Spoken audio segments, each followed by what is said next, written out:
Hello everyone, good morning. How are you all? Here is a small message for all of us. Once a bird asked a bee, after a continuous hard work, you prepare the honey, but a man steals the honey. Don't you feel sad? Then the bee replied, Never, because a man can only steal my honey, not the art of making honey. So, creativity can't be studied or copied. It's a gift. It's a gift of God.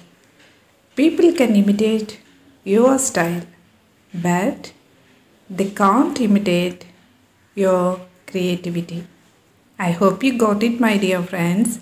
Have a great day and a blessed day. Please do like, share, and comment down below.